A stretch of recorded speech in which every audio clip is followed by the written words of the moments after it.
Hello and welcome to the Mr. 50mm YouTube channel. For today's video, we're going to have a look at the Canon 30D. Sorry, that is the 5D Classic. Grabbed that by accident. Purely by accident. No, here's the 30D.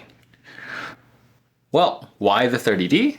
Honestly, it's because I was looking at the cameras, cleaning up my collection, and I noticed that the 30D and 5D Classic, the camera layouts are virtually identical. Let's have a quick squiz. Look at that. That is crazy, right? So I thought these are ridiculously similar. They handle about the same. But let's have a look at how the 8.2 megapixel APS-C sensor looks.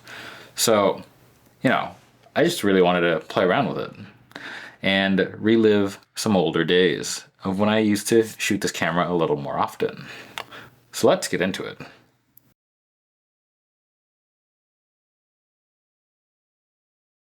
What is the Canon 30D? Well, the Canon 30D is a prosumer DSLR camera. It was announced on the 21st of February in 2006. The camera also features a EOS mount and has a 8.2 megapixel APS-C sensor. And this is, of course, the Canon 1.6 times crop sensor, not the 1.5 you get from other companies. Now, this camera features a 9-point AF system with one center type being a cross-type sensor, and the camera can shoot at 5 frames per second for 11 frames. The camera body is made from magnesium alloy, so it's got a nice prosumery build, and storage media is compact flash. The camera weighs in at the camera weighs in at 785 grams with a battery, or about 0.78 plena. When announced, this camera came in at $1,399 in the US variety, or in modern dystopia dollars, $2,180, or in modern dystopian poutine dollars, $3,220. For a complete spec overview, I'll link to the Canon EOS museum page below in the description, so check it out there if you're interested.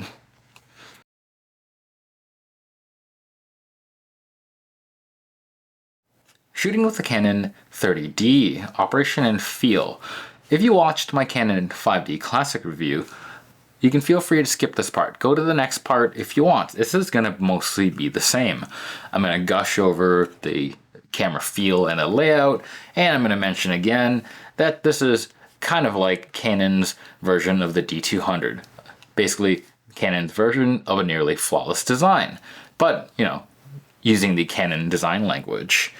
So, again, if you feel like skipping it because you watched that one, go to the next part. Otherwise, here we go. So, the Canon 30D grip, it is very deep, it's very nice, and very comfortable, at least for my hands. Now, there's a slight difference, though, between the 30D and the 5D Classic. The 30D grip, though, it's a little bit softer, there's a little more suppleness, it's a little less slippery overall. So I find that a little nicer. Kudos to you, 30D. Now, here's another thing. I actually want to say that I think overall the 30D handles a little better than the 5D Classic, and here's why. It's not just that the layout is exactly the same as the 5D Classic, as we see here, with two command dials, one just behind the shutter, the one giant one in the back. You got your rapid control adjustments on your top of the top LCD there, and overall just great design. But the other plus the 30D has is that it is lighter, and in every direction it's a little bit smaller. So overall, it is a little bit nicer to carry because it still maintains that nice camera balance while not being as heavy as the 5D Classic. Now, it isn't a paperweight by any means, but it is a nice noticeable difference in weight. And on the plus side, the 30D has a pop-up flash. if you're into that stuff. Now, the menu again on the 30D. It is literally the same as the 5D Classic, as we will quickly have a look and see. Now, I'm not trying to say the same as an exaggeration.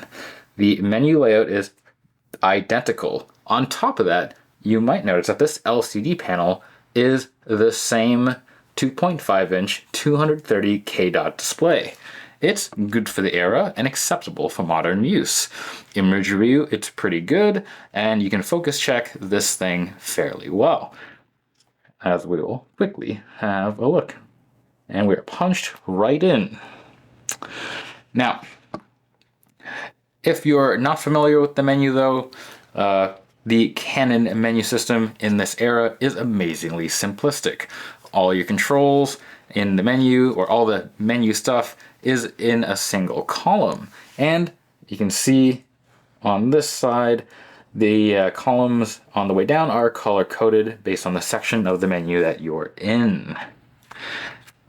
And again, the top display on this camera, it is great. At a glance, you get most of what you need to know. And here it is. Oh, there we go. And again, I'm not going to hold it up this time, but it is almost the same as the 5D Classic, with one difference. On the 30D, you can indicate whether or not you want to do your continuous shooting in high or continuous shooting in low, with high being 5 frames per second and low being 3. Let's just have a quick look.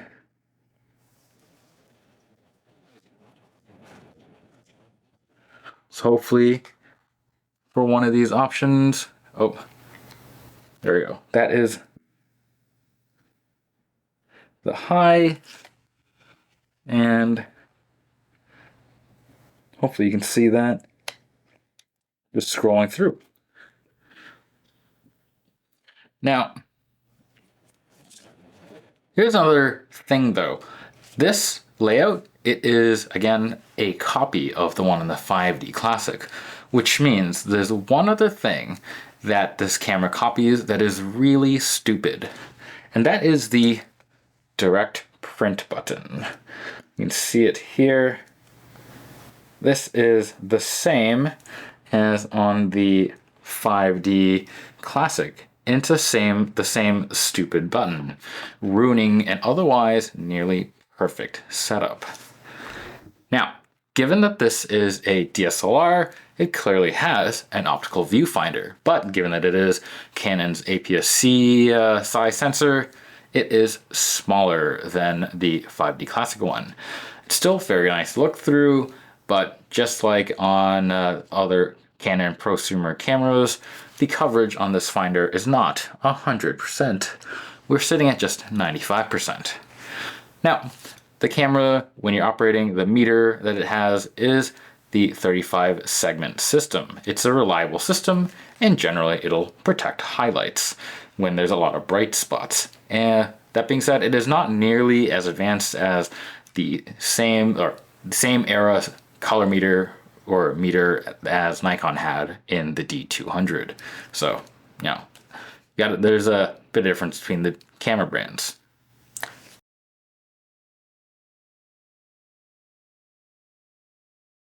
Shooting with the Canon 30D, image quality and autofocus.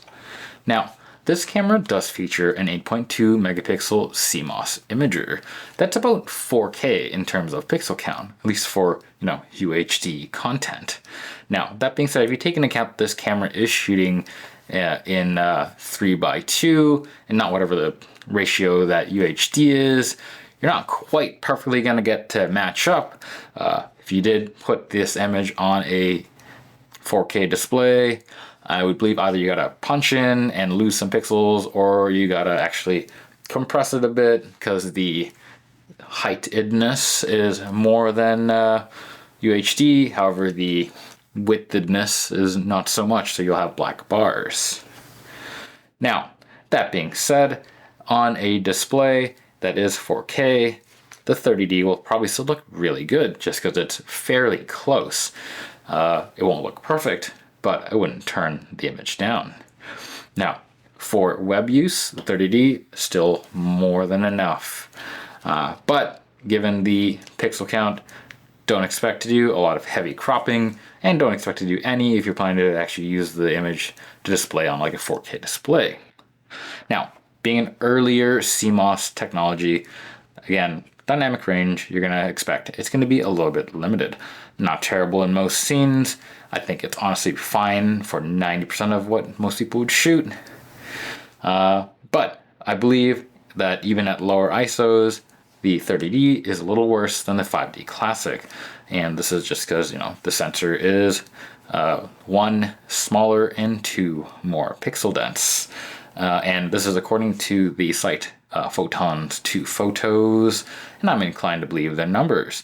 Again, I'll link to that site below if you're interested in having a look at the data that they've gathered. Now, where the 30D does take a departure for the worse compared to the 5D is high ISO noise. Again, the 30D just has more things against it. Again, this is using the same generation image processor as the 5D, the Digic 2 processor, but again, sensor is smaller and pixel density is higher. So naturally, given the same generation of technology, the noise performance is going to suffer compared to the 5D Classic. That said, as with my other videos, modern noise reduction does seem to really boost the usability of these images. At 800 to 1600, I'd happily shoot with the 30D all day long. And I'd shoot at 3200 in a pinch, which, by the way, 3200 is in its expanded range. Now, I'd be more comfortable shooting 3200 with the 5D Classic, but, if I just happen to have the 30D, I'll shoot with that.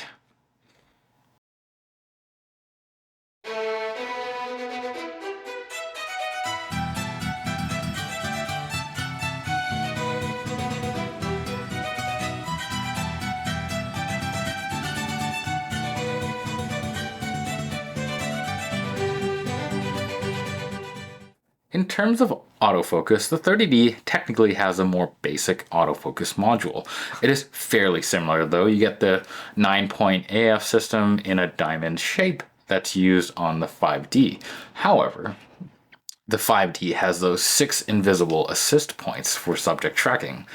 I mean, either way, I'd still use the center focus point and then recompose everything, and I wouldn't super use this for tracking moving things. Systems were okay at the time, but really for both cameras you want to, again, use the center and focus and recompose when you can. That being said, the 30D does have some speed up its sleeve. It's not doing 20 FPS mechanical, it'll do just the 5, but it's not bad for the camera of the age. Its raw buffer is a bit light though, getting filled in just about 2 seconds. Now, combine this with the kind of simplistic AF module, and sports might be a little hard to do. Again, a modern AF system will do tons better, but as with most of my older camera reviews, the 30D is a workable solution. The user just has to be more attentive in framing and shooting control. There are no 100-shot bursts in just picking the best one. That being said, let's have a listen at the 30D burst.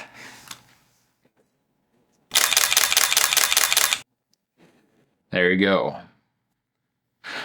Now, this sounds like, if you imagined the 5D Classic had a little brother, because this is kind of basically what it is. The camera sounds just, sounds not as low a pitch. It sounds just a little more hyper than a 5D Classic, which, we can also have a quick listen of. Right?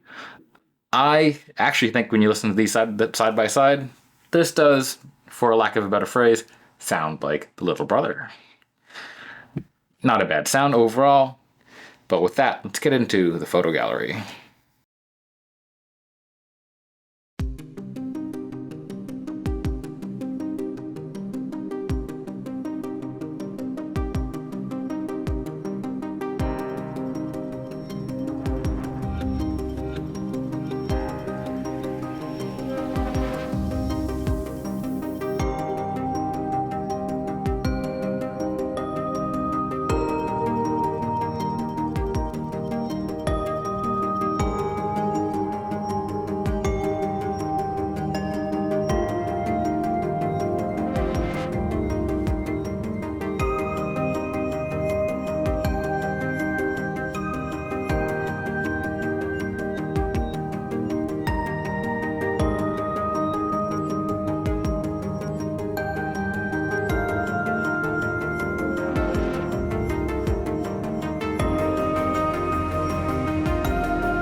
I think the 30D still has a lot to offer in 2024.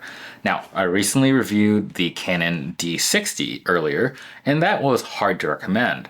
But the 30D, I think that's pretty easy to do, and that comes down to a couple things. One, it's a little bit newer, and that's key because on the 30D, the newness means that the CF card does support larger sized memory cards. You're not limited to like 2 gigabytes. You should actually be able to load up cards like 32 gig cards and load up bigger cards using a CF to SD card adapter. Now, the interface on the camera, it's also decidedly familiar. So if you've used any Canon camera in the past 20 years, this will be easy to pick up. And even if you haven't, the interface and the design of this camera is so nice and friendly to use that I think new users can quickly kind of hop into it if they're looking for a DSLR shooting experience. Now, from a technical standpoint, this camera is nothing super special, but it can still produce great shots. And like I said, they'll display on a modern panel, 4K panel, just fine, mostly. Now, most importantly though, I think one of the big things with this camera is that at the time of writing, the 30D sells for consistently less than a D60. And like really less than most of any cameras, since there isn't really a resurgence of CMOS cameras. And because of that, you can find that these are selling pretty reliably for around 40 to 75 USD. I mean, sometimes you see the odd one go for a little more, like 120, but those are more the outliers than the norm. And at that price, it's hard to go wrong with the camera. Pair that up with like a 40 millimeter or 51.8 and you're good to go. Plus, if you do end up buying the 30D and you like the experience, stepping up to the 5D Classic will seem like a very seamless experience. Basically no learning curve. So overall, I would think that this camera, it's a high recommend from me.